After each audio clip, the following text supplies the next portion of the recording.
सहना भवतु सहनौ भुनक्तु सह वीर्यं करवावहै तेजस्विनावधीतमस्तु मा विद्विषावहै। ओम शांति शांति शांति। ओम पूर्णमदः पूर्णमिदं पूर्णात् पूर्णमुदच्यते पूर्णस्य पूर्णमादाय पूर्णमेवावशिष्यते। ओम शांति शांति शांति। श्रुतिस्मृतिपुराणानाम् आलयं करुणालयं नमामि भगवत्पादं शङ्करं लोकशङ्करं शङ्करं शङ्कराचार्यं केशवं बादरायणं सूत्रभाष्यकृतौ वन्दे भगवन्तौ पुनः पुनः। ईश्वरो गुरुरात्मेति मूर्तिभेदविभागिने व्योमवद्व्याप्तदेहाय दक्षिणामूर्तये नमः।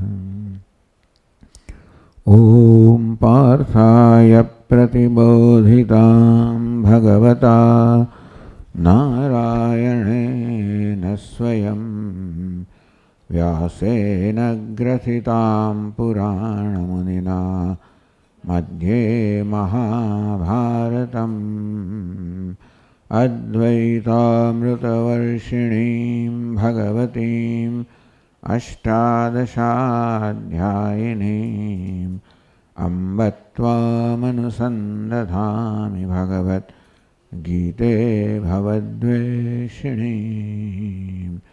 यं ब्रह्मा वरुणेन्द्ररुद्रमरुतः स्तुन्वन्ति दिव्यैस्तवैः वेदैः साङ्गपदक्रमोपनिषदैः गायन्ति यं सामगाः। ध्यानावस्थिततद्गतेन मनसा पश्यन्ति यं योगिनः यस्यान्तन्न विदुःसुरगणाः देवाय तस्मै नमः। 14वां श्लोक। ततस्य विस्मयाविष्टः हृष्टरोमा धनञ्जयः प्रणम्य शिरसा देवम् कृताञ्जलिरभाषत।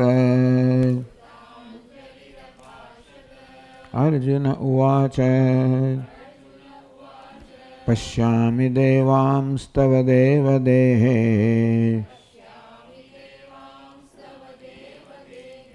सर्वांस्तथा भूतविशेषसङ्घान्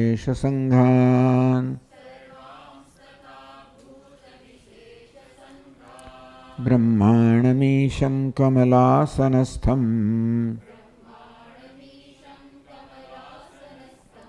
ऋषींश्च सर्वानुर्गांश्च दिव्यान् अनेकबाहोदरवक्त्रनेत्रम् पश्यामि त्वां सर्वतोऽनन्तरूपम्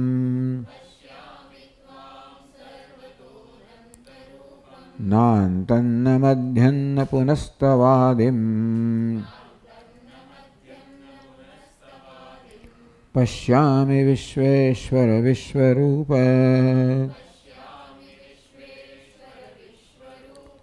किरीटिनं गदिनं चक्रिणं च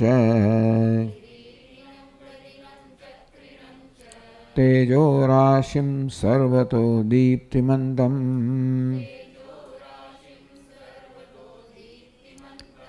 पश्यामि त्वां दुर्निरीक्ष्यं समन्तात् दीप्तानलार्कद्युतिमप्रमेयम्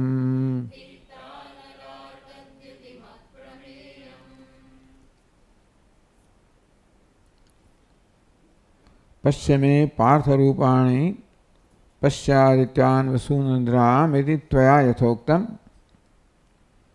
ભગવાને જે પ્રકારે કહ્યું કે તમારા રૂપનું દર્શન કર, ભગવાન જેવું આપે કહ્યું હતું એ પ્રકારે અત્યારે આપના રૂપના દર્શન કરી રહ્યો છું. ઇતિહાસ એ પ્રકારે અર્જુને કહ્યું. પશ્યામી ભગવાન જોઈ રહ્યો છું. દેવાન પશ્યાદિત્યાન વસૂન રુદ્રાન અશ્વિનૌ મરુતસ્થથા. ભગવાન દેવતાના દર્શન કરી રહ્યો જોઈ રહ્યો છું. તવ દેવ દેહ બધું જ અસ્મિન દેહે ગુડાકેશ યાચાન્ય દ્રષ્ટુમચ્છસી. આ દેહમાં તું આ સમગ્ર વિશ્વના દર્શન કરે. મહત્વની વસ્તુ છે. વિશ્વમાં તો ક્યાં દર્શન કરે માટે ભગવાનના દેહમાં સમગ્ર વિશ્વના એક સાથે દર્શન કરી રહ્યા છે. સર્વામ સથા ભૂત વિશેષ સંઘાન. બધા દેવતાઓ અનેક પ્રકારના બીજા ભૂતો અર્થાત અનેક પ્રકારના જીવો. દેવતીર્ય ગદાય ભેદ ભિન્ના. દેવતાઓ મનુષ્યો પશુઓ પક્ષીઓ અનેક પ્રકારના વિવિધ ભેદ ધરાવનારા બધા પ્રાણીઓને જોઈ રહ્યો છું. બ્રહ્માણમીશમ કમલાસન. અને હું તો બ્રહ્માજીના બ્રહ્મલોકમાં બ્રહ્માજીના દર્શન કરું છું. ઈશ છે, ઈશ્વર છે. સર્વ પ્રાણીઓના નિયંતારમ. બધા પ્રાણીઓના નિયંતા. કમલાસનસ્થમ. કમલ આસનમાં સ્થિત. ઋષિમ છે સર્વાન. ભગવાન હું પૃથ્વીલોક પર ઋષિઓના દર્શન કરી રહ્યો છું. નારદ સનકાદીન ઋષિન. જો કે નારક સનકાદીન તો ભગવાન પાસે હોય. પછી સ્વયં વશિષ્ઠ વગેરે ઋષિઓ એમના દર્શન કરી રહ્યો છું.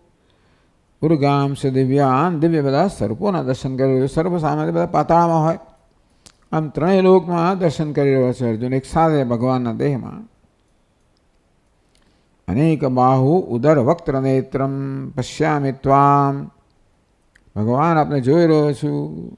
આપ કેવા છો? અનેક હાથ, અનેક ઉદર, અનેક વક્ત મુખ, અનેક નેત્ર ધરાવનારા આપના દર્શન કરી રહ્યો છું. સર્વતઃ અનંત રૂપમ. આપ સર્વ અનંત રૂપ છો કે સર્વતઃ પશ્યામિ એવું કહ્યું અહીંયા આગળ ટીકાકારે. સર્વ રીતે હું જોઈ રહ્યો છું. ચારે બાજુ જોઈ રહ્યો છું. સર્વ રીતે જોઈ રહ્યો છું.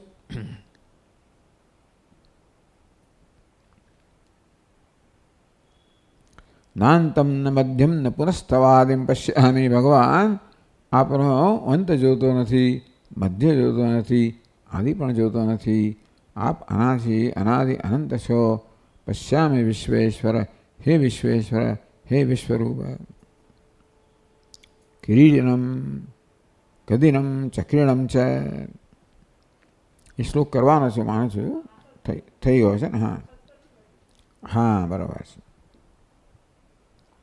કિંચ કિરીટનમ. કિરીટ અસ્ય અસ્તિ. કિરીટી જે કિરીટ ધરાવનાર છે, કિરીટ ધારણ કરનાર છે, એમને કિરીટી ભગવાનને કહે. મુકુટ ધારણ કરનાર. ગદિનમ ગદા ધારણ કરનાર. ચક્રીણમ ચક્ર ધારણ કરનાર. તેજો રાશિમ સર્વતો દીપ્તિમંતમ. ભગવાન તેજના રાશિ છે. ટીકાકાર તેજો રાશિમ. તેજઃ પુંજમ. રાશિ કહો, સમૂહ કહો, પુંજ કહો. ભગવાન તેજઃ પુંજ છે. સર્વતો દીપ્તિમંતમ. તેથી આપ સર્વતઃ ચારે બાજુથી આપ દીપ્યમાન છો, પ્રકાશમાન છો. પ્રકાશયુક્તમ. સર્વ રીતે ચારે બાજુએ આ પ્રકાશમાન છો. પ્રકાશ સ્વરૂપ છે જાણે. પશ્યામિ ત્વામ દૂર નિરીક્ષમ સ્મંતા. દીપ્તાનલાર્ક દ્યુતિમ પ્રમેયમ. દીપ્ત અનલ અર્ક દ્યુતિમ. તો સમજાવે છે દીપ્તાનલાર્ક દ્યુતિમ. દ્યુતિ એટલે તેજ, પ્રકાશ. દીપ્ત એટલે પ્રદીપ્ત. અન એટલે અગ્નિ અને અર્ક એટલે સૂર્ય. એક સાથે પ્રદીપ્ત અગ્નિ અને સૂર્ય પ્રદીપ્ત થયા હોય. જે પ્રકારનો પ્રકાશ હોય. જાજ્વલ્યમાન સૂર્યાનળ સંનિભમ.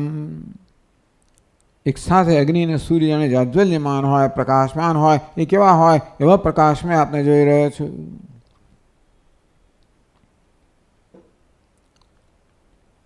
અપ્રમેયમ પરિચ્છેદ પ્રમેયમ, પ્રમેયમ એટલે પ્રમાયોગ્યમ, જેનું જ્ઞાન થઈ શકે. અપ્રમેયમ જે જ્ઞાન, જેનું જ્ઞાનના બધા કારણોથી પર છે અથવા તો બધી સીમાથી પર છે. બધા જ્ઞાનેન્દ્રિયો હોય, મન બુદ્ધિ હોય, એ બધાની સીમાથી પર જે હોય અને આપણે માપી ન શકીએ એના પ્રમેય કહેવામાં આવે. એટલે પરિચ્છેદ રહિતમ, કોઈ પ્રકારના પરિચ્છેદ કે મર્યાદાથી રહિત છો આપ. મર્યાદિત વસ્તુના આપણે જોઈ શકીએ, માપી શકીએ, જાણી શકીએ. આપ તો અપ્રમેય છો, પરિચ્છેદ રહિત છો, મર્યાદા રહિત છો. આ કિસ્સામાં હું જોઉં છું એટલે ચક્ષુ પ્રમાણ અગોચરમ. અર્જુન જોઈ રહ્યો છે એટલે કયું પ્રમાણ અત્યારે અપ્રમેય, એટલે જે પ્રમાણનો વિષય નથી, પ્રમાણના વિષય નથી. ચક્ષુ પ્રમાણ અગોચરમ, ચક્ષુરૂપી પ્રમાણથી અગોચર છે અને માટે એ પ્રકારે ભગવાનનું આપણું માપ કાઢી શકતો નથી. અતએવ સમંતાદ દૂર નિરીક્ષ્યમ. એક તો દૂર અને નિર, બે પ્રકારના ઉપસર્ગ. દૂર દુઃખેના નિરીક્ષમ, દુઃખેન નિરીક્ષમ. અહીં તો કે દુઃખેન દ્રષ્ટુમ અશક્ય. આમ દુઃખેન નિરીક્ષમ એટલે જે અત્યંત મુશ્કેલીથી જોઈ શકાય. દુઃખેન નિરીક્ષમ, નિરીક્ષ એટલે નિરીક્ષણ કરવા યોગ્ય. જે દુઃખથી અત્યંત મુશ્કેલીથી જેનું નિરીક્ષણ થઈ શકે. અહીં તો કહે છે દુઃખેન દ્રષ્ટુમ અશક્યમ, એટલે મુશ્કેલીથી પણ જેના દર્શન ના થાય. પછી મુશ્કેલીનો પ્રશ્ન ક્યાં રહ્યો? દર્શન થાય જ નહીં તો ભાઈ મુશ્કેલીથી ના થાય, દર્શન જ ના થાય. મુશ્કેલી દર્શન થાય તેવું હોય ને, મુશ્કેલી ક્યાં આવે? દર્શન જ ના થાય પતી ગયું. એમાં મુશ્કેલી ક્યાં રહી? દુઃખેનાપી દ્રષ્ટુમ અશક્યમ, ગમે તેટલો પ્રયત્ન કરવા છતાં પણ આપ જોઈ શકાય નહીં, એવા નથી. પણ પશ્યામી તો કહે છે ભગવાન એવા જે દૂર નિરીક્ષ છો, જેનું અત્યંત કઠિનાઈથી દર્શન થઈ શકે કે ન થઈ શકે એવા આપણા હું દર્શન કરી રહ્યો છું. પશ્યામિ ત્વામ દૂર નિરીક્ષમ સમંતાત પશ્યામિ સર્વતઃ, એટલે સમંતાત પશ્યામિ સર્વતઃ દૂર નિરીક્ષમ, જેની સાથે લગાડો તેની સાથે. એમાં ભગવાન આપણા હું દર્શન કરી રહ્યો છું. બાકીનું સિસ્ટમ એટલે બાકીનું સ્પષ્ટ છે. હવે અગત્યનો શ્લોક આવે છે ટીકા કરવા માટે. તો 590 પાન પર એ શ્લોકની અવતરણિકામાં કહે છે ત્વદીય એતન મહામાયા યોગ સંભાવિત અદ્ભુત સ્વરૂપ મહત્વ દર્શનેનૈવ ત્વામ એવમ અહમ મન્યે ઇત્યાહ. એ કહે છે કે ત્વદીય આપણા એતત આ મહામાયા યોગ સંભાવિત, મહામાયાના યોગથી સંભાવિત હોય કે આ પ્રકારનું સ્વરૂપ કોઈ સંભાવિત જ નથી. માયા શું? મહામાયાથી ભગવાન આ પ્રકાર, ભગવાનનું આ સ્વરૂપ વિશ્વરૂપ છે, સંભાવિત છે. અર્થાત એ આવી રીતે દેખાડી શકાય. મહામાયા જ આ પ્રકારે પ્રદર્શિત કરી શકે. અદ્ભુત સ્વરૂપમ, ભગવાન આપનું જે અદ્ભુત સ્વરૂપ છે, જે મહામાયામાં એ સમક્ષ પ્રગટ કર્યું છે આપની કૃપાથી,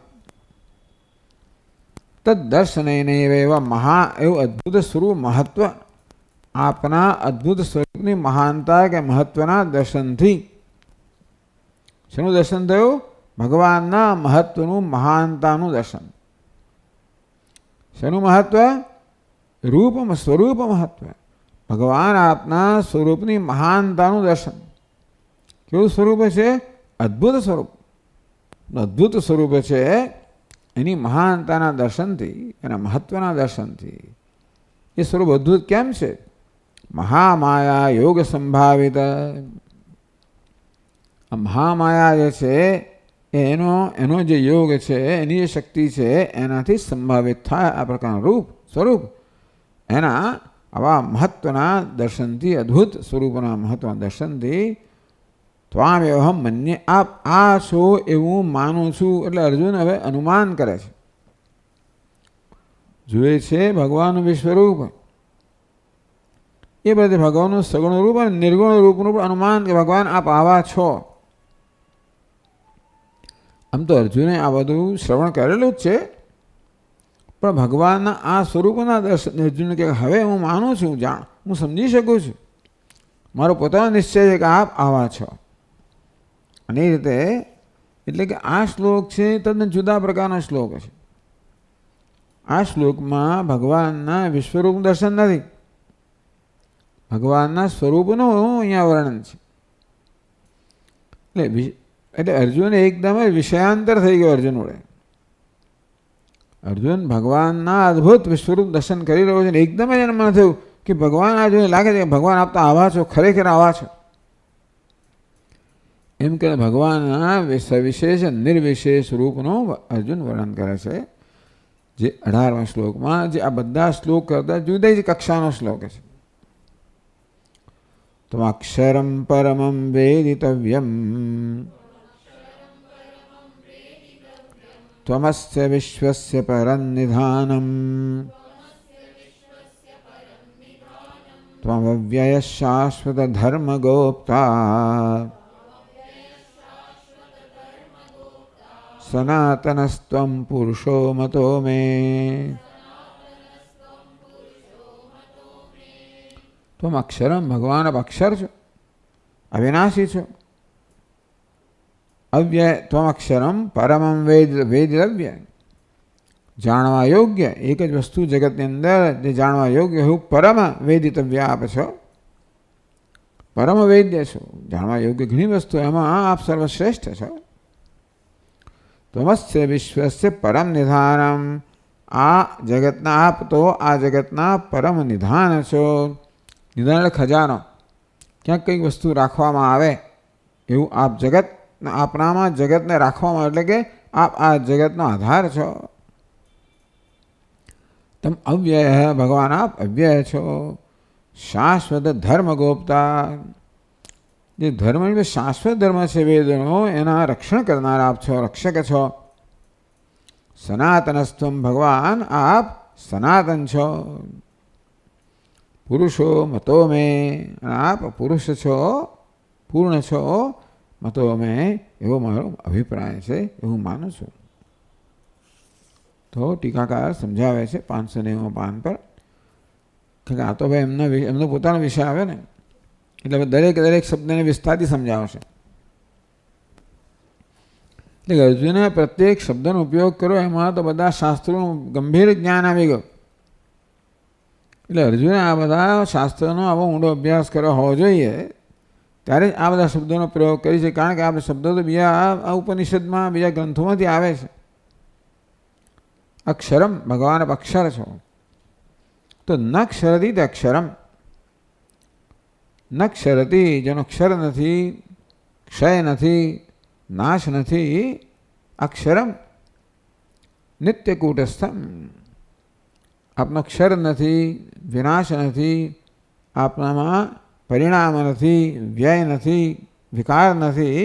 આપ કૂટસ્થ છો, નિર્વિકાર છો, નિત્ય કૂટસ્થ છો. એટલે ક્યારેક માયા માટે પણ કૂટસ્થ શબ્દ વાપરવામાં આવે, એટલે અહીંયા નિત્ય કૂટસ્થ છો, માયાનું અધિષ્ઠાન છો. કેમ એવું છો? એના માટે કેટલાક કારણો આપે છે. નિરવયવત્વાત, નિરાશ્રયત્વાત, ક્રિયા અનાશ્રયત્વાત, ક્રિયા અવિષયત્વાત, અનંતત્વાત છે.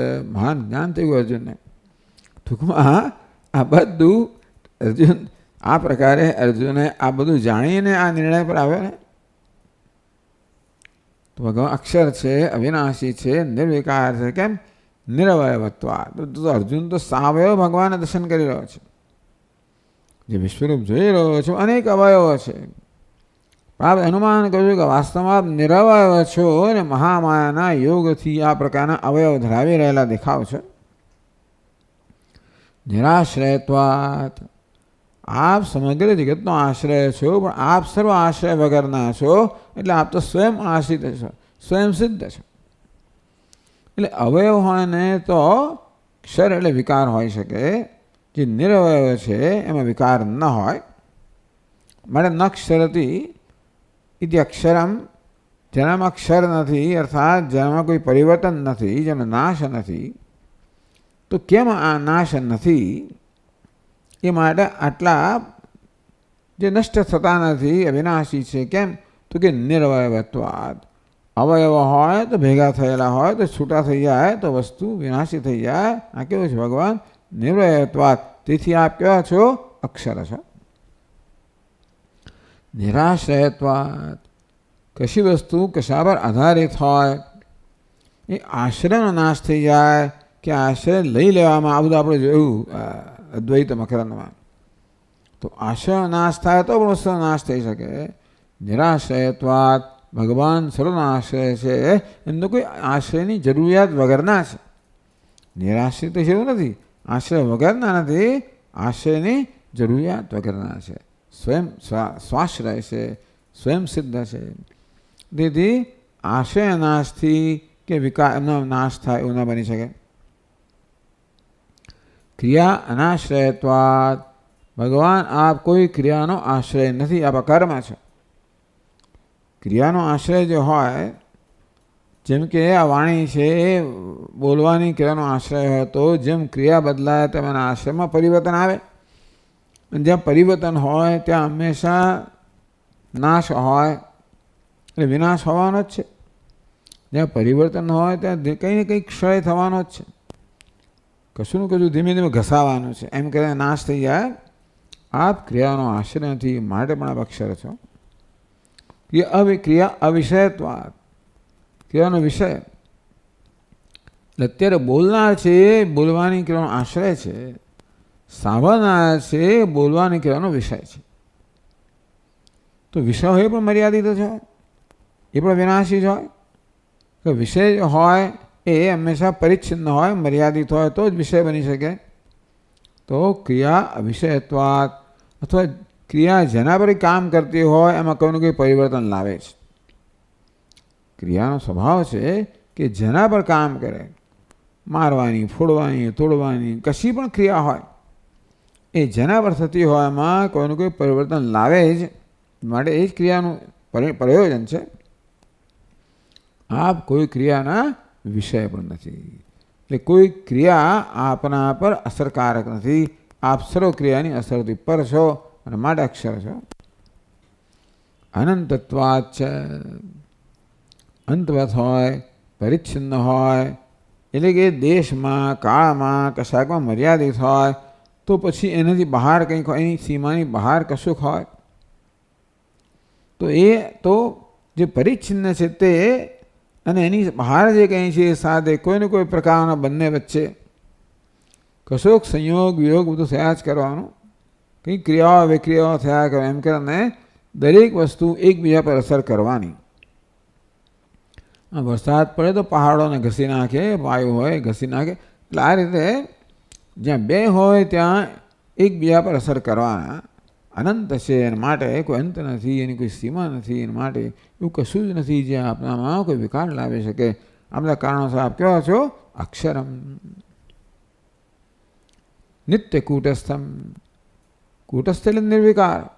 કૂટવત તિષ્ઠતી. પેલી એરણ જેવી રીતે હોય છે અને અલંકારો આવે ને જાય, અલંકારો વિકારી છે, એરણ જેવી નિર્વિકાર છે, એ પ્રકારે કૂટસ્થમ એવું કહેવાય. પણ નિત્ય કૂટસ્થમ. હવે વ્યવહારિક કૂટસ્થ નહીં, નિત્ય કૂટસ્થમ. એતદ્વૈતક્ષરમ ગાર્ગી બ્રાહ્મણા અભિવદંતી અસ્થૂલમ અનણુ અહ્રસ્વમ અદીર્ઘમ. બૃહદારણ્યક ઉપનિષદમાં કહ્યું, યાજ્ઞવલ્ક્ય ઋષિ ગાર્ગીને કહે કે હે ગાર્ગી, ગાર્ગી એમને કોઈક રીતે ફસાવવાનો પ્રયત્ન કર્યો. એમની પાસે કોઈ રીતે આ પરમાત્માનું અક્ષરનું વર્ણન પ્રાપ્ત કરવા માટે એવો પ્રયત્ન કે વર્ણવો. તમે જાણતા હો તો વર્ણવો, ન વર્ણતો નથી જાણતા. એટલે એ તદ્વૈત બ્રાહ્મણા અભિવદંતી. હે ગાર્ગી, બ્રાહ્મણો બ્રહ્મનિષ્ઠ મહાપુરુષો અક્ષર છે, અવિનાશી પરમાત્માને આ પ્રકારે કહે છે. અસ્થૂલમ અનણુ અહ્રસ્વમ, અર્થાત નિર્વિશેષમ. બધા પ્રકારના વિશેષણ નિષેધ દ્વારા એનું વર્ણન કરે છે. કોઈ વિધેયાત્મક વર્ણન નથી, નકારાત્મક વર્ણન છે. કારણ કે એનું વર્ણન કરવાની આવશ્યકતા નથી. જે વસ્તુ મારા કરતાં ભિન્ન હોય, જેને જાણવાની હોય, ન જણાયેલી હોય, એનું વર્ણન કરવાનું હોય. આ તો મારું સ્વરૂપ જ છે, અનુભવ થઈ જ રહ્યો છે. પણ એના વિશે બધા ખોટા ખ્યાલ સેવાઈ રહ્યા છે. માટે એ બધા જે ભ્રમ છે એનો નિષેધ કરવાનો છે. માટે આ નિષેધાત્મક ભાષામાં વર્ણન કરવામાં આવ્યું, નિર્વિશેષ છે. એતદ્વૈતદ અક્ષરમ, ત્યાં પણ અક્ષર શબ્દનો પ્રયોગ છે. એટલા માટે અહીંયા કહેવાય આટલું જ કહ્યું. તે અક્ષરમ ઇતિ શ્રુતે. બૃહદારણ્યક ઉપનિષદમાં પણ પરમાત્માને અક્ષર, નિર્વિશેષ પરમાત્માનું વર્ણન છે. અક્ષર શબ્દનો પ્રયોગ થયો એટલે અર્જુન પણ ભગવાનને નિર્વિશેષ કહી રહ્યો છે. જો એ અસ્થૂલમ આનું એવું અક્ષરમ હોય તો અક્ષરમ તતએવ ત્વાક્ષરમ પરમમ. આપ કેવા છો? ઉત્તમોત્તમમ પરમમ. પરમ એટલે બધા પ્રકારની મર્યાદા પર, દેશ કાલ વસ્તુત્વ મર્યાદા રહિતમ, તો કોઈ પ્રકારના પરિચ્છેદ રહિતમ, દેશની કાળની પા એવા તો ઉત્તમોત્તમ. આમ તો પરમ એટલે પ્રકૃષ્ટ એમ પણ થાય, ઉત્કૃષ્ટ પણ થાય. એટલે ઉત્કૃષ્ટમાં પણ ઉત્કૃષ્ટ, ઉત્તમમાં પણ ઉત્તમ આપ છો. તો જેનાથી ચડિયાતું કશું ના હોય, જે બધા કરતાં ચડિયાતું છે, જેના કરતાં કોઈ ચડિયાતું ન હોય, ઉત્તમમાં પણ ઉત્તમ. જે બીજા બધા કરતાં ઉત્તમ હોય પણ એના કરતાં આપ ઉત્તમ છો અને આપના કરતાં ઉત્તમ ના હોય. અવ્યક્તાત પરઃ પુરુષ. ક્યાં છે આ? કઠોપનિષદ. અવ્યક્તાત પુરુષ પરઃ પુરુષાન્ન પરમ કિંચિત. એવું નથી, પણ એ જ વસ્તુને કઠોપનિષદના પાછળથી જરાક જુદા શબ્દોમાં કહેવામાં આવે. એ ત્યાંથી કહે છે. એટલે મહતઃ પરમ અવ્યક્તમ, અવ્યક્તાત પુરુષ પર પુરુષાન્ન પરમ કિંચિત કહી શક્યા હોત, પણ અવ્યક્તાત પરઃ પુરુષ વ્યાપકો લિંગ એવ છે એવું કહ્યું. અવ્યક્ત કરતા પણ જે પર છે, ચઢિયાતા છે એવા પુરુષ, અથવા અવ્યક્તાત પુરુષ પર તો પણ ચાલ્યું જ હોત. એ વસ્તુ એક જ છે. ટૂંકમાં એ બધા કરતા સા કાષ્ઠા સા પરાગતિ, એ પરાકાષ્ઠા છે, પરાગતિ છે, અર્થાત એનાથી ચડિયાતું કશું જ નથી. એ પ્રકારે આપ પરમ છો. ત્વમક્ષરમ પરમમ વેદિતવ્યમ તતએવ પરમાર્થત્વાत् પરમ પુરુષાર્થત્વાચ્ વેદિતવ્યમ મુમુક્ષુભિ જ્ઞાતવ્યમ. તદેવ પરમાર્થત્વાत् પરમ પુરુષાર્થ, આપ તો પરમ છો, ઉત્તમોત્તમ છો, અને માટે પરમ પુરુષાર્થતા બધા પુરુષાર્થનો વિષય છે ને. કે મનુષ્ય માત્ર વાસ્તવમાં ઉત્તમોત્તમ વસ્તુનો શોધી રહ્યો એ આપ છો. પરમાર્થત્વાत् પારમાર્થિક છો, વ્યાવહારિક એટલે કે આપ તો સર્વનું અધિષ્ઠાન છો, સૌથી પર છો. એટલે બધા પ્રકારના પરિવર્તનથી આપ રહિત છો. અર્થાત જેને પ્રાપ્ત કર્યા પછી કશું પ્રાપ્ત કરવાનું રહે નહીં. પરમાર્થ છો, પરમ પુરુષાર્થ, ટૂંકમાં જેને બધા જ ઈચ્છી રહ્યા છે એ આપ છો. એવું હોવાને કારણે વેદિતવ્યમ, વેદિતવ્યમ જ્ઞાતવ્યમ કહેવામાં આવે બીજા અર્થમાં.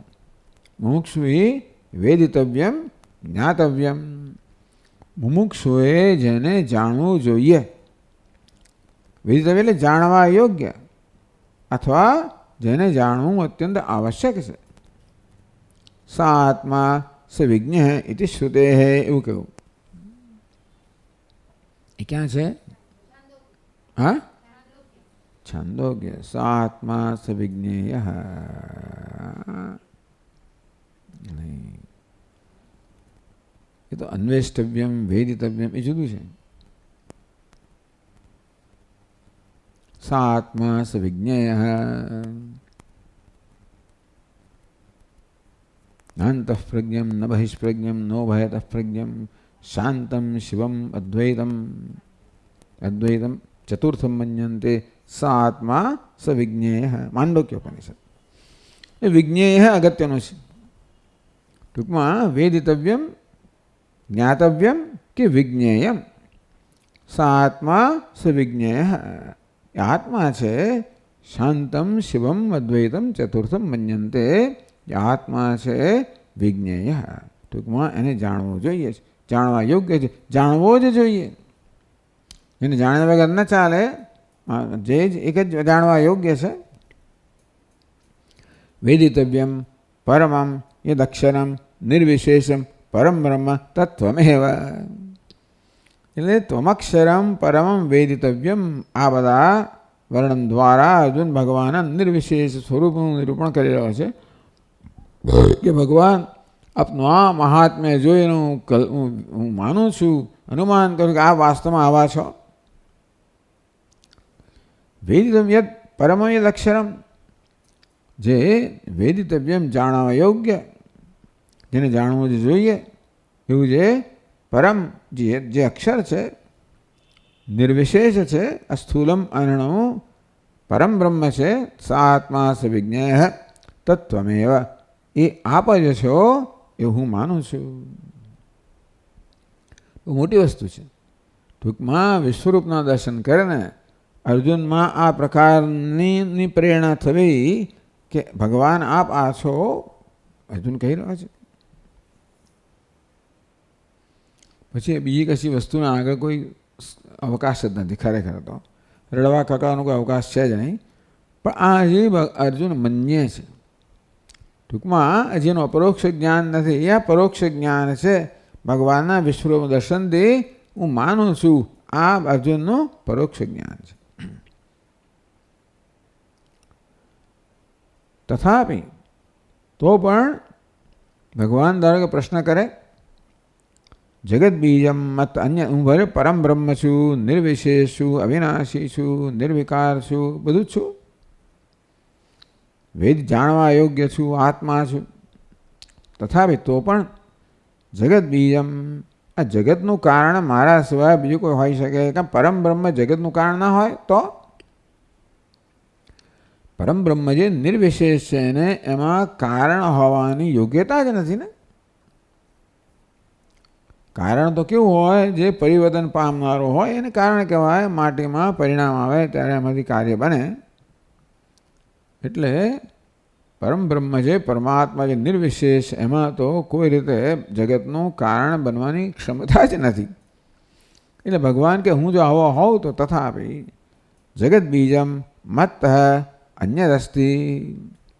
બીજ એટલે કારણ. આ જગતનું કારણ છે એ તો મારા કરતાં અન્ય કોઈ હોવું જોઈએ. તું કહે છે એ પ્રમાણે. અતઃ એટલે અર્જુન કહે છે ત્વમસ્ય વિશ્વસ્ય પરમ નિધાનમ. ત્વમસ્ય અસ્ય મહદાદિ સ્થૂલ પર્યંતસ્ય વિશ્વસ્ય. વિશ્વ કોને કહે? સર્વ વિકાર જાતસ્ય. વિશ્વ એટલે જગત, એટલે સર્વ વિકાર જાતસ્ય, જે કે વિકાર છે, જે કે કાર્ય છે. વાચારંભણમ વિકારો નામધેમ. વિકાર એટલે કાર્ય. તો વિશ્વ કેવું છે? સમગ્ર વિકારોનો આ સમૂહ એટલે વિશ્વ ઉત્પન્ન થયેલું છે. સર્વ વિકાર જાતસ્ય વિશ્વસ્ય કેવું? મહદાદિ સ્થૂલ પર્યંતસ્ય. અસંખ્યની પ્રક્રિયાનો આશ્રયને મહત્તત્વથી માણીને સ્થૂળમાં સ્થૂળ જે છે એવું સમગ્ર વિશ્વ. સમગ્ર વિકાર જાર એટલે બધા જ વિકારી તત્વો જે ઉત્પન્ન થયું હોય એ વિકારી જ હોય. તસ્ય યદ નિધાનમ. નિધાન કોને કહેવાય? નિધીયતે સ્વરમ અસ્મિનિતિ નિધાનમ. જેમાં નિધીયતે, જેમાં કશું રાખવામાં આવે. બરાબર, પટારો હોય ને, પટારો હોય ને નિધાન કહેવાય. ખજાનો હોય. નિધીયતે સર્વમ અસ્મિનિતિ નિધાનમ. આ સમગ્ર જગત જેમાં રાખવામાં આવે છે એટલે શું? તો કે જગતનું કારણ. કારણ કે જે ઉપાદાનના કારણે છે સમગ્ર જગત, એના છેવટે એમાં જેને વિલીન થઈ જાય છે ને. ઉપાદાન કોણ કહેવાય? જેમાંથી જે ઉત્પન્ન થયું, જેમાં સ્થિત છે અને જેમાં જઈને પાછું લીન થઈ જાય છે. એટલે એમાં પાછું સંગ્રહાય છે ને. ભગવાન શું છે? સમગ્ર જગત વળી પાછું પોતાનામાં ઉપસંહાર કરે છે, સંકેલી લે છે. એના માટે આખું જગત એની અંદર રહેલું છે. ભગવાન નારાયણ સૂતેલા હોય શેષ શૈયા પર, તો સમગ્ર જગતનો કોળિયો કહે સૂતેલા છે. નિધાનમ નિધીયતે સર્વમ અસ્મિનિતિ નિધાનમ જગત બીજમ અવ્યાકૃતાખ્યમ. મુખ્ય અર્થમાં જે કારણ છે, જેમાં જે ઉત્પન્ન થયું, સ્થિત છે, જેમાં લીન થાય છે, અવ્યાકૃત કહો, પ્રકૃતિ કહો, પ્રધાન આપચ્છ. ત્વમેવ, ટૂંકમાં આ પ્રકૃતિ એટલે કે ઉપાદાન કારણ પણ આપે છે. અવ્યાકૃત કોને કહેવાય? ઉપાદાન. મુખ્ય અર્થમાં ઉપાદાન કારણને અવ્યાકૃત કહેવાય. પણ પરમાત્મા તો ઉપાદાન કારણ મુખ્ય અર્થમાં એટલે, કારણ કે પછી તો વિવર્ત ઉપાદાન કારણ રીતે બ્રહ્મ ઉપાદાન કારણ છે અને પરિણામી ઉપાદાન કારણ રીતે અવ્યાકૃત. એટલે પરિણામી જોતા હોય તો અવ્યાકૃત પણ આપે છે. હવે આમાં જે સૂત્ર આપ્યું છે એમાં તો પરમ બ્રહ્મને ઉપાદાન કારણ કહ્યું છે. પ્રકૃતિશ્ચ પ્રતિજ્ઞા દૃષ્ટાંત અનુપરોધાત.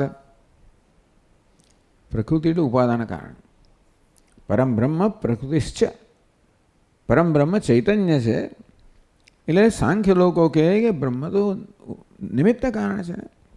તદૈક્ષત, સૃષ્ટિનું જ્યારે વર્ણન કરવામાં આવે પહેલાં શું કહ્યું? તદૈક્ષત શું કામયત, કામના કરી, ઈક્ષણ કર્યું. આ ચેતનનો ધર્મ છે.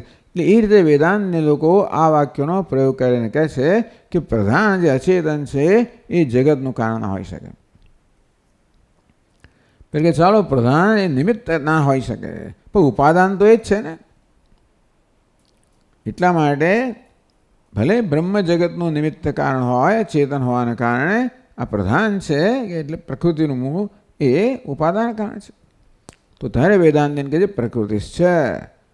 પરમ બ્રહ્મ જે ચૈતન્ય છે એ માત્ર નિમિત્ત કારણ જ નહીં, પરંતુ પ્રકૃતિ છે ઉપાદાન કારણ પણ છે. કેમ? પ્રતિજ્ઞા દૃષ્ટાંત અનુપરોધાત. તો પ્રતિજ્ઞા અને દૃષ્ટાંતના અનુપરોધથી પ્રતિજ્ઞા કરી એકેન મૃત્યો એ નહીં પણ એને અશ્રુતમ શ્રુતમ અમતમ મતમ અવિજ્ઞાતમ વિજ્ઞાતમ સ્યાત. એટલે કે એક જ્ઞાનથી સર્વ જ્ઞાન થાય પ્રતિજ્ઞા કરવામાં આવી. કસ્મિન ભવ વિજ્ઞાતે સર્વ વિજ્ઞાતમ ભવતી. ભગવાને કયું તત્વ છે જાણવાથી આ સર્વ જણાઈ જાય. એટલે ઉપનિષદને આ પ્રતિજ્ઞા છે. દૃષ્ટે શ્રુતે મતે સર્વમ વિજ્ઞાતમ સ્યાત વિદિતમ સ્યાત. આ પ્રકારે ત્રણ ઉપનિષદમાં તો સ્પષ્ટતયા એક તત્વને જાણવાથી સર્વનું જ્ઞાન થાય એ પ્રકારની પ્રતિજ્ઞા કરવામાં આવી. એ પ્રતિજ્ઞા અનુરૂપ દૃષ્ટાંત આપવામાં આવ્યું. યથા સૌમ્ય એકેન મૃતપિંડન સર્વ મૃણ્મયમ વિજ્ઞાતમ સ્યાત.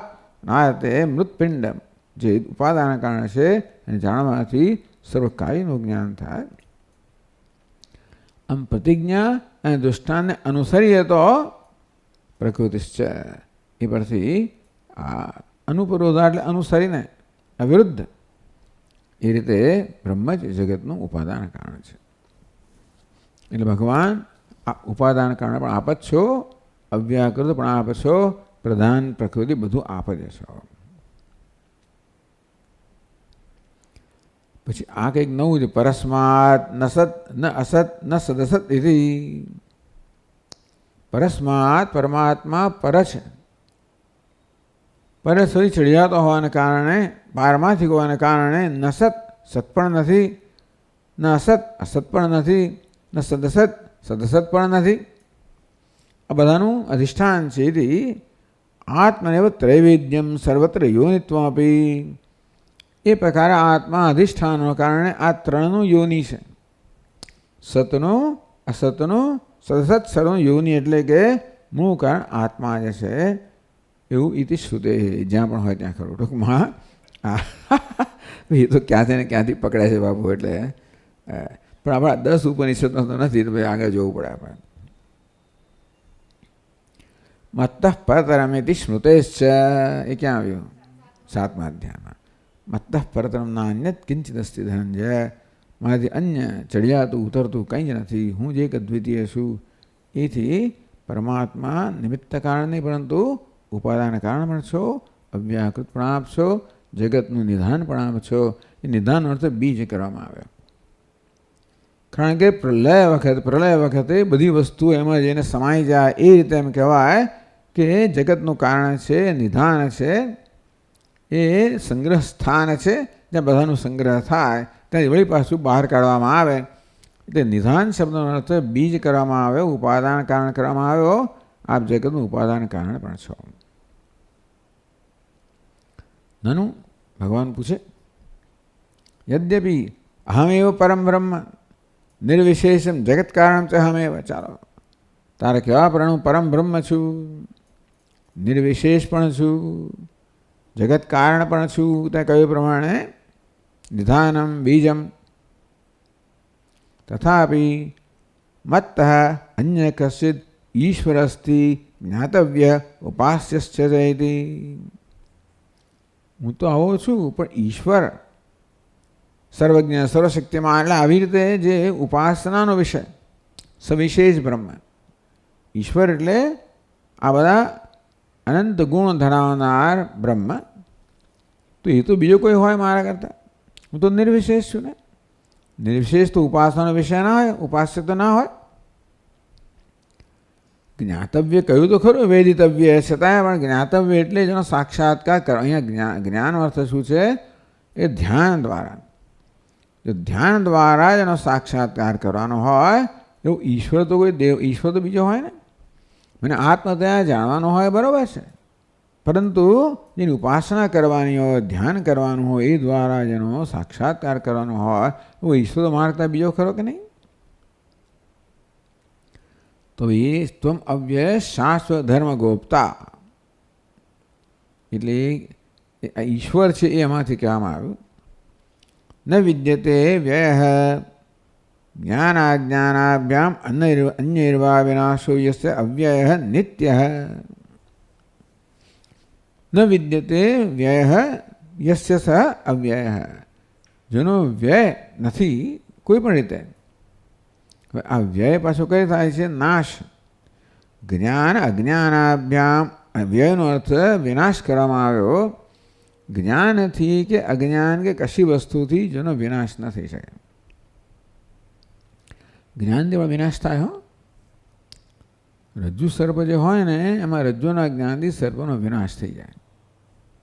જ્ઞાનથી, જે જ્ઞાનથી ભ્રમ છે, મિથ્યા છે, એનો વિનાશ એટલે સંપૂર્ણ નાશ થઈ જાય. અજ્ઞાનાભ્યામ, અજ્ઞાનથી પણ નાશ થાય. એટલે અજ્ઞાનમાં બધી શક્તિ ઉત્પન્ન થયેલી છે, એનાથી પણ મુખ્ય નાશ થાય. અન્યર્વા વિનાશ યસ્ય સ, કોઈ પણ સાધનથી જેમનો કોઈ પણ કારણથી જેનો વિનાશ ન થઈ શકે, વ્યય ના થઈ શકે, એને અવ્યય કહેવામાં આવ્યો. અવ્યય એટલે અવિનાશી.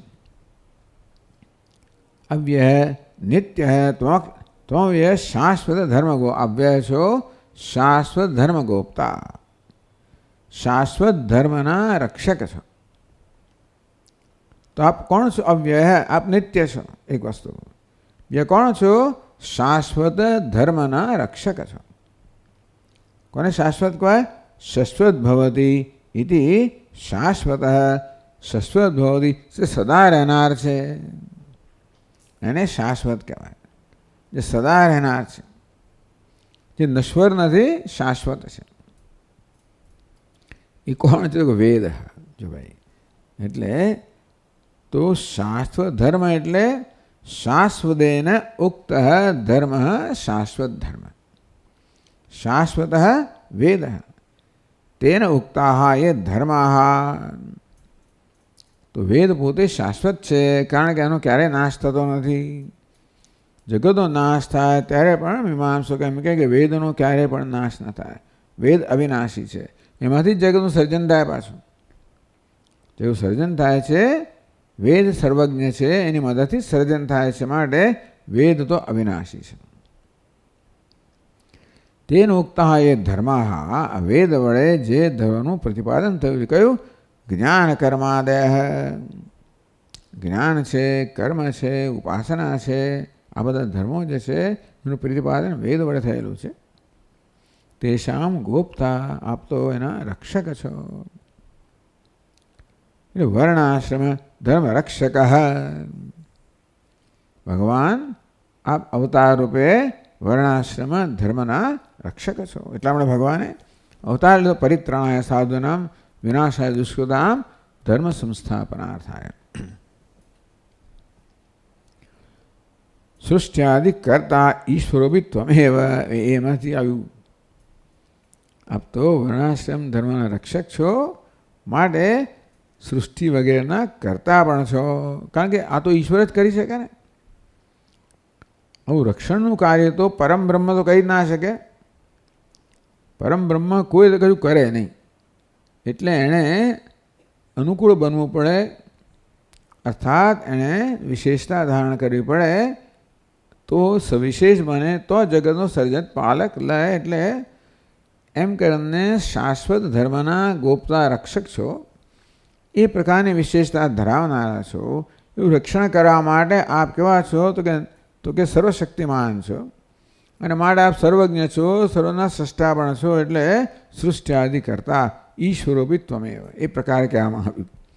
આમાંથી એવું તારણ કાઢવામાં આવ્યું કે આપ તો સૃષ્ટિ વગેરેના સૃષ્ટિ સ્થિતિ લય કરનાર પણ આપ છો, એવું ઈશ્વર જે છે ઈશ્વર પણ આપ જ છો. અને એ રીતે આપ આ વેદોક્ત શાશ્વત ધર્મ જે છે, સનાતન ધર્મ છે, એના આપ રક્ષક છો. એશ ભૂતાધિપતિ, એશ ભૂતપાલ, એશ સેતુ વિધર્ણ, એશામ લોકાનામ અસંભેદાય ઇતિ શ્રુતે. આત્મપુરાણમાં ઘણી ચર્ચા થઈ ગઈ આ બધા મંત્રોની, બૃહદારણ્યક ઉપનિષદના. એશ ભૂતાધિપતિ, એ ભૂતોનો અધિપતિ છે. ભૂતપાલ, ભૂતોનો, ભૂત એટલે સમગ્ર જગતનો અધિપતિ છે. પતિ છે એટલે રક્ષક છે, શાસક છે. પાલ, ભૂતનું પાલન કરનાર છે. એશ સેતુ વિધર્ણ, તો સેતુ છે ભગવાન, કારણ કે ધર્મ રક્ષક કહેવામાં આવ્યો. વર્ણાશ્રમનું રક્ષણ ક્યારે થાય? આ વર્ણ આશ્રમની વ્યવસ્થા જળવાઈ રહે ત્યારે, ભેદ જળવાઈ રહે ત્યારે. જો ભલે મૂળમાં અભેદ રહ્યો, પણ વ્યવહાર તો જ યોગ્ય થશે કે જ્યારે જે ભેદ સ્વભાવમાં છે એ ભેદ જળવાઈ રહે.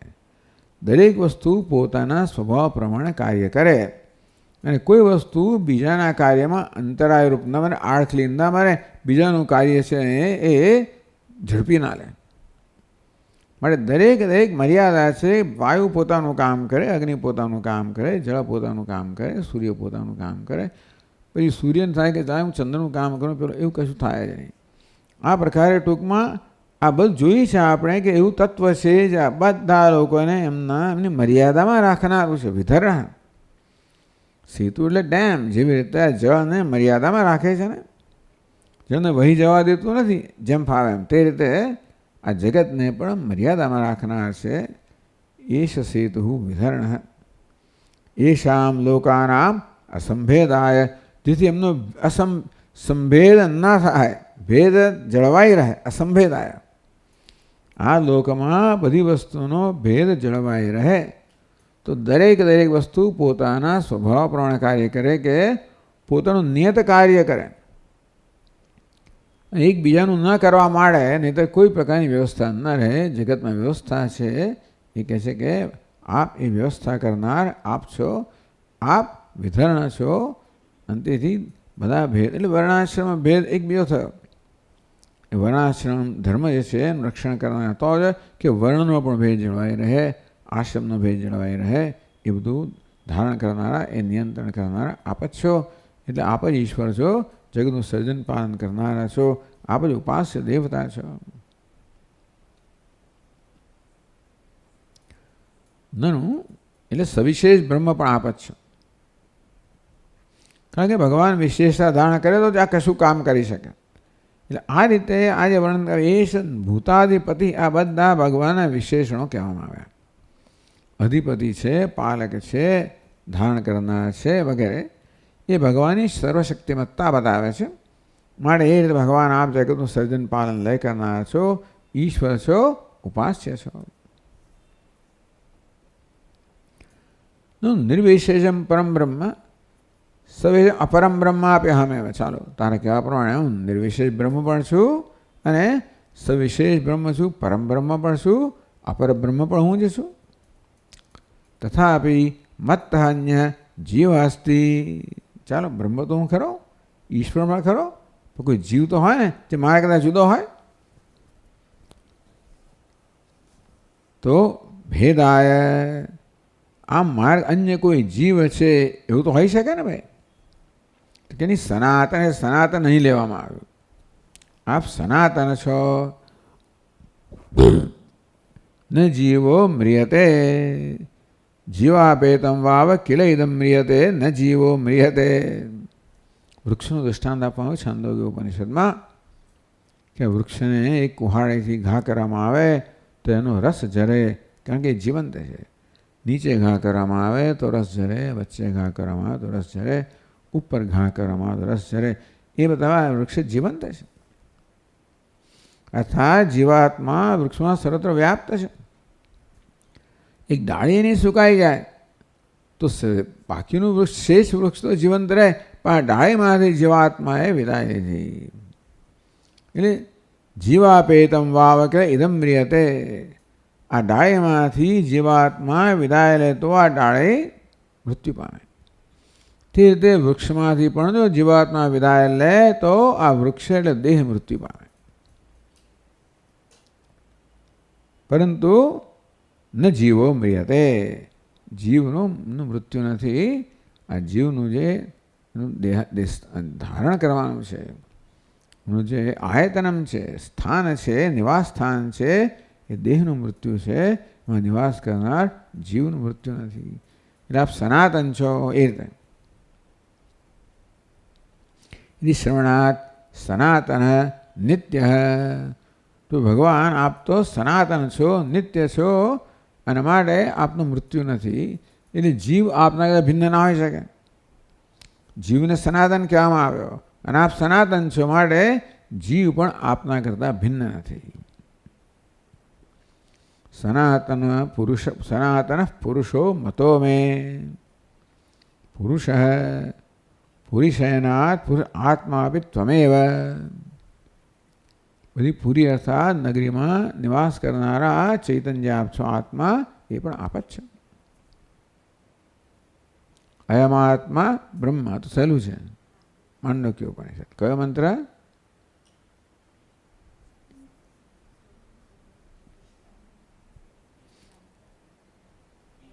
બીજો મંત્ર. અયમાત્મા બ્રહ્મ, સોયમાત્મા ચતુષ્પાદ. ટૂંકમાં આત્મા અને બ્રહ્મ ભિન્ન નથી. આપ અને કોઈ જીવાત્મા ભિન્ન નથી. આપ જ સર્વ છો, સનાતન છો, એક છો, અદ્વિતીય છો. મતો મેં, આ પ્રકારે મારું મંતવ્ય છે. આપના દર્શન કરીને આ પ્રકારે મારી સમજ ઉત્પન્ન થઈ. એનું સત્યમ જ્ઞાનમનંતમ બ્રહ્મ યતો અયમાની એશ સર્વેશ્વર પ્રજ્ઞાનમ બ્રહ્મ ઇત્યાદિ શ્રુતિ પ્રામાણ્યમ ત્વયદુક્તમ તત્સત્યમેવ. ભગવાન અર્જુનને કહે કે વાત તારી સાચી છે ભાઈ. સત્યમ જ્ઞાનમનંતમ બ્રહ્મ,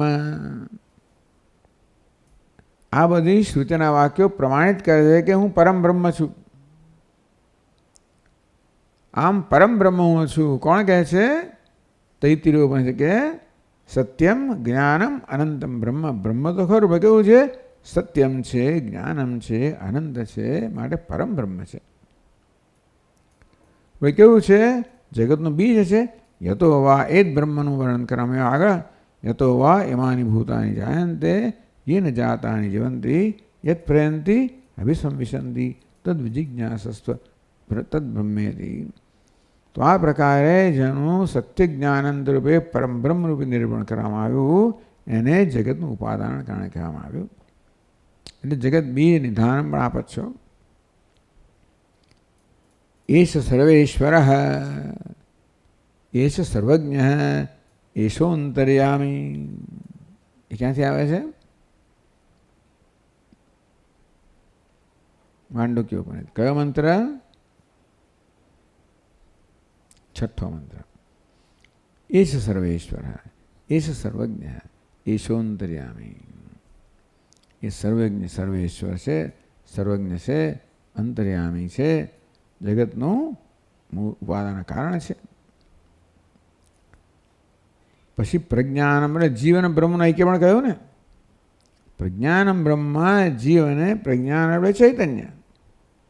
ત્યાં પણ તત્વમસી એ રીતે તત્તમ પદનું ઐક્ય કહેવામાં આવ્યું. એટલે કે મારા ભિન્ન જીવ પણ નથી, મારા ભિન્ન ઈશ્વર પણ નથી. સર્વેશ્વર સર્વજ્ઞ ઈશોંતર્યામી. એ રીતે સગુણ બ્રહ્મ ઈશ્વર પણ આપ છો, નિર્વિશેષ બ્રહ્મ સત્યમ જ્ઞાનંદ પણ આપ છો, ઉપાદાન કારણ યતો વાયમાન એ પણ આપ છો, સવિશેષ બ્રહ્મ સર્વેશ્વર સર્વજ્ઞ એ પણ આપ જ છો, અને આત્મા પણ આપ જ છો. અર્થાત કશું આપના કરતાં ભિન્ન નથી. એ ભાઈ બીજી શ્રુતિઓ કહી ટૂંકમાં ઇતિ શ્રુતિ પ્રામાણ્યમ. આ બધા આ શ્રુતિના પ્રમાણને અનુસારીને ત્યાં જે કહ્યું બધું, અથવા આ શ્રુતિનું પ્રામાણ્ય તે કહ્યું, તત્સત્યમેવ અર્જુન. આ તે કહ્યું છે આગલા શ્લોકમાં એ સત્ય છે, બરોબર છે, યથાર્થ છે. તથાપિ મત્ત ભિન્નમ. આ બધું ચૈતન્યની વાત કરવામાં આવી, અચેતન વર્ગ બાકી રહી ગયો. નિર્વિશેષ બ્રહ્મ પણ ચેતન, સવિશેષ બ્રહ્મ પણ ચેતન, જીવ પણ ચેતન, પણ અચેતન જે રહી ગયું એનું શું? તથાપિ મત્ત ભિન્નમ જગત અસ્તિ. છતાં પણ અચેતન વર્ગ છે, જગત છે, મારા કરતાં ભિન્ન છે. એ આશંકાયામ, એ પ્રકારની આશંકા જન્મે તો સર્વમ ખલ્વિદમ બ્રહ્મ. વાસ્તવમાં આ જે કાંઈ છે એ બ્રહ્મ છે, અર્થાત ચૈતન્ય છે. ઇત્યાદિ શ્રુત્યર્થમ અવસ્તભ્ય. એ શ્રુતિના અર્થનો આશ્રય લઈને તદભિત્વમેવ ઇતિ અર્જુન વળી પાછો પોતાનો જે અભિપ્રાય છે કે નિશ્ચય છે એને આગળ વધારે છે. આગળના શ્લોકમાં તો ભગવાન કેવા છે એનો નિશ્ચય ગયો, એ જ વિચારધારા આ શ્લોકમાં પણ ચાલુ રાખે છે. અડધા શ્લોકમાં અંશમાં અનાદિતિ બસ એટલું જ આગળના શ્લોક સારી જાય છે. પછી પાછું વિશ્વરૂપનું દર્શન આવે છે. અનાદિમધ્યાંતમનંત વીર્યમ અનંત બાહુમ શશિ સૂર્યનેત્રમ પશ્યામિ ત્વામ દીપ્તહુતાશવક્ત્રમ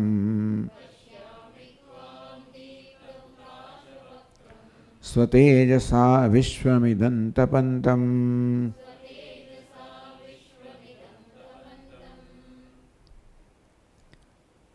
અન આદિ મધ્ય અંતમ. આદિ મધ્ય અંત રહિતના અનંત વીર્યમ. અનંત વીર્ય પરાક્રમ ધરાવનારા, અનંત બાહુ અસંખ્ય બાહુ ધરાવનારા, શશિ સૂર્ય નેત્રમ ચંદ્ર સૂર્ય રૂપી નેત્ર ધરાવનારા, પશ્યામિ ત્વામ ભગવાન આપણે દર્શન કરી રહ્યો છું. દીપ્ત હુતાશ વક્ત્રમ. મુખ ભગવાન કેવો છે? અગ્નિ ભગવાનનું મુખ છે, સૂર્યચંદ્ર ભગવાનના નેત્ર છે. વળી અગ્નિ કેવો છે? દીપ્ત હુતાશન એટલે અગ્નિ. હુતમ અશ્નાતિ, જે કંઈ આહુતિ આપવામાં આવે એ જે આરોગ્ય છે એને હુતાશન કહેવાય. એટલે અગ્નિ કેવું? દીપ્ત હુતાશ. પ્રદીપ્ત અગ્નિ રૂપી મુખ ધરાવનારા, સૂર્યચંદ્ર રૂપી ચક્ષુ ધરાવનારા, અસંખ્ય બાહુ ધરાવનારા, અનંત વીર્ય પરાક્રમ ધરાવનારા, સ્વતેજસા વિશ્વમિદમ તપંતમ. અને પોતાના તેજથી સમગ્ર વિશ્વને સંતપ્ત કરનાર આપના પશ્યામી, આપના હું દર્શન કરી રહ્યો છું. તો કે એમણે જરાક જુદું લીધું છે.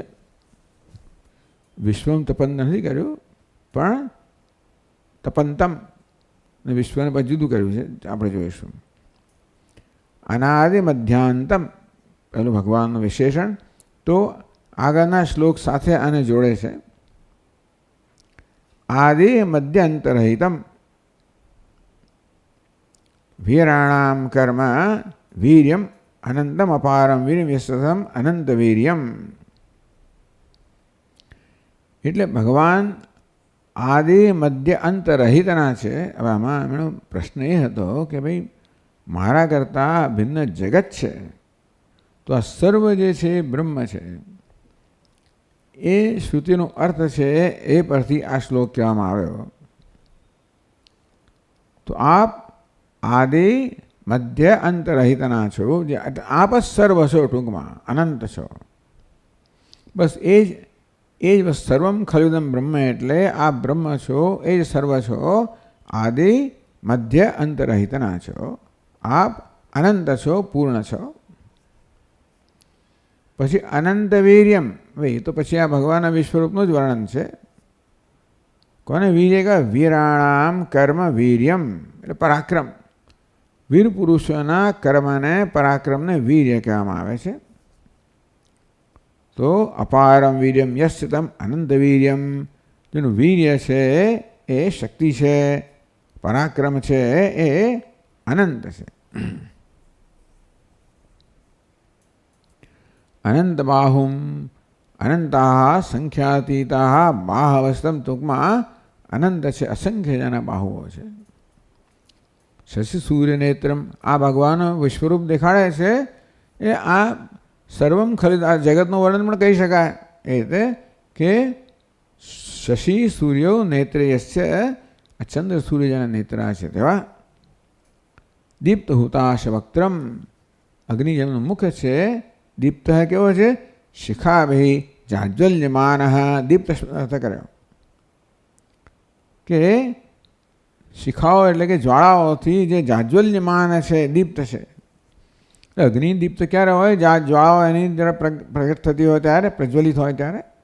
આમ પ્રજ્વલિત જ્વાળાવાળાઓ એ હુતાશ એટલે કે અગ્નિ વક્ત્રમ યસ્યતમ દીપ્ત હુતાશ વક્ત્રમ, આવા પ્રજ્વલિત અગ્નિનું મુખ સમાન, પ્રજ્વલિત અગ્નિ જેનું મુખ છે એવા આપ છો. સ્વતેજસા તપંતમ એવું કર્યું. વિશ્વમ જુદું લીધું, નોટ વિશ્વમ તપંતમ, સ્વતેજસા તપંતમ, સૂર્યવત તપંતમ પ્રજ્વલંતમ, ભગવાન આપના તેજથી આપ કેવા છો? તપંતમ, સંતપ્ત છો અથવા પ્રકાશ, સૂર્યની જેમ આપ પોતાના તેજથી પ્રકાશી રહ્યા છો, આપ સ્વપ્રકાશ છો સૂર્યની જેમ. ત્વામિદમ વિશ્વમ પશ્યામી, ઇદમ વિશ્વમ ત્વામેવ, આ વિશ્વ બે પ્રકારે લેવામાં આવ્યું. વિશ્વમ તપંતમને ત્વામ વિશ્વમ, આપ આપ સ્વયં પ્રકાશ છો, સૂર્યની જેમ પ્રકાશી રહ્યા છો, આપ સમગ્ર વિશ્વ છો. ઇદમ વિશ્વમ ત્વમેવ એતિ ત્વદ અભિન્નમ વિશ્વમ પશ્યામી, એટલે કે આ વિશ્વ આપ જ છો, માટે આપથી અભિન્ન એવા આ વિશ્વના દર્શન કરી રહ્યો છું. ત્વામ વિશ્વાત્મના સ્થિતમ પશ્યામી, આ રીતે વિશ્વાત્મા રૂપે રહેલા આપના હું દર્શન કરી રહ્યો છું. સર્વમ ખલવિદમ બ્રહ્મ, આમ જે જગત છે એ પણ વાસ્તવમાં પરમાત્મા જે છે એવું આ શ્લોકથી કહેવામાં આવ્યું. પછી એ જ આગળ કરે છે, આપણે જોઈશું. ઓમ પૂર્ણમદ પૂર્ણમિદમ પૂર્ણાત પૂર્ણમુદચ્યતે પૂર્ણસ્ય પૂર્ણમાદાય પૂર્ણમેવાવશિષ્યતે. ઓમ શાંતિ શાંતિ શાંતિ. શંકરમ શંકરાચાર્યમ કેશવમ બાદરાયણમ સૂત્રભાષ્યકૃતૌ વંદે ભગવन्तौ પુનઃ પુનઃ. ઈશ્વરો ગુરુરાત્મેતિ મૂર્તિભેદવિભાગિને વ્યોમવદ્વ્યાપ્તદેહાય દક્ષિણામૂર્તયે નમઃ. ઓમ શાંતિ શાંતિ શાંતિ. હરિ ઓમ. શ્રી ગુરુભ્યો